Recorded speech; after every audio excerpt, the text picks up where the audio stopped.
Hi అండి. ఎలా ఉన్నారు? అందరూ బాగున్నారా? నేనైతే చాలా బాగున్నానండి. మీరు కూడా చాలా చాలా బాగున్నారని అనుకుంటున్నాను. ఇప్పుడు పప్పు, బీరకాయ కర్రీ చేసుకుంటున్నానండి. పావు గ్లాసు కందిపప్పు శుభ్రంగా కడిగి ఒక 10 నిమిషాలు నానబెట్టి కుక్కర్లో వేసుకుంటున్నానండి. 2 ఉల్లిపాయలు, 2 పచ్చిమిర్చి, బీరకాయ ముక్కలు కూడా వేసుకొని ఇప్పుడు ఈ బీరకాయ ముక్కల్లోకి సరిపడా పసుపు, కారం కూడా ఇప్పుడే వేసుకుందామండి. ఒక టమాటా కూడా వేసుకుంటున్నాను. ఇదిగోండి పసుపు, కారం తగినంత. మీరు ఎలా తింటారో అలా వేసుకోండి.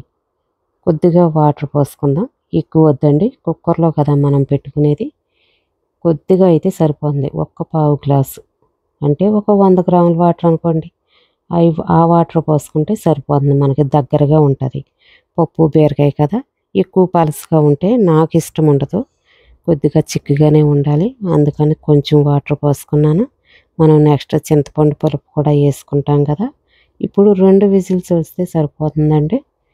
2 విజిల్కి పప్పు బీరకాయ చక్కగా రెడీ అయిపోతుంది. ఇప్పుడు మనం అదిగోండి చూసారా, చక్కగా ఉడికిపోయింది. ఈ ఉల్లిపాయలు తీసి వేరే గిన్నెలోకి తీసుకుంటానండి. ఈ ఉల్లిపాయలతో సహా మనం మెదిపేమనుకోండి, నాకు ఇష్టం ఉండదు. అదొక రకమైన టేస్ట్ వేరే వస్తుంది. అందుకని ఈ ఉల్లిపాయ తీసేసి మనం తాలింపు అయిపోయిన తర్వాత అప్పుడు మళ్ళీ కూరలో వేసుకుందాం. ఈ ఉల్లిపాయలు పక్కకు పెట్టుకుందామండి. పక్కకు పెట్టుకుని ఇప్పుడు ఈ పప్పులోకి సరిపడా కొంచెం కళ్ళుప్పు వేసుకుంటున్నాను నేను. మీరైతే సాల్ట్ అయినా వేసుకోవచ్చు, అది మీ ఇష్టం. ఇలా కొద్దిగా మెదిపితే సరిపోతుంది పప్పు. కుక్కర్లో కదా గ్రేవీ అయిపోయింది. పప్పు, బీరకాయ, టమాటా కూడా వేసానండి.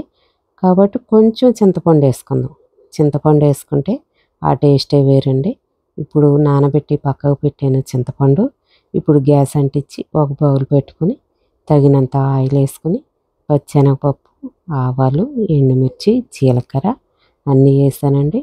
అలాగే ఇప్పుడు ఈ ఆయిల్ చూసారా, బబుల్స్ బబుల్స్ వస్తున్నాయి.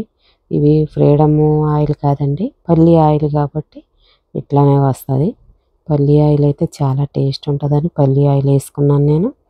మీరు ఏది ఇష్టమైతే అది వేసుకోండి. ఒక 6 ఎల్లుల్లిపాయలు మాత్రం చితగ్గొట్టి వేసుకోండి, లేకుంటే ఆయిల్లో వేసినప్పుడు ఎల్లుల్లిపాయ ఫట్ ఫట్మని పేలుతుందండి. ఎల్లుల్లిపాయ చాలా జాగ్రత్తగా ఉండాలి. తాలింపు వేసేటప్పుడు మాత్రం తగినంత కరివేపాకు కూడా వేసాను. ఇదిగోండి చింతపండు కొంచెం ఇప్పుడు నానబెట్టాను అన్నాను కదా, చక్కగా నానింది. ఇప్పుడు ఈ తాలింపులో వేసుకుంటానండి నేను.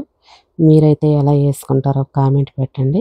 ఇది మరిగిన తర్వాత ఇప్పుడు మనం రుబ్బి పక్కన పెట్టుకున్న పప్పు బీరకాయ మిశ్రమం ఈ తాలింపులో వేసుకుంటానండి నేనైతే ఇట్లానే చేస్తాను. మీరు ఎలా చేస్తారో కామెంట్ పెట్టండి. ఒక లైక్ చేయండి, సబ్స్క్రైబ్ చేసుకోండి. ఇందాక మనం తీసి పెట్టిన ఉల్లిపాయలు ఈ కూరలో వేసుకుంటాం.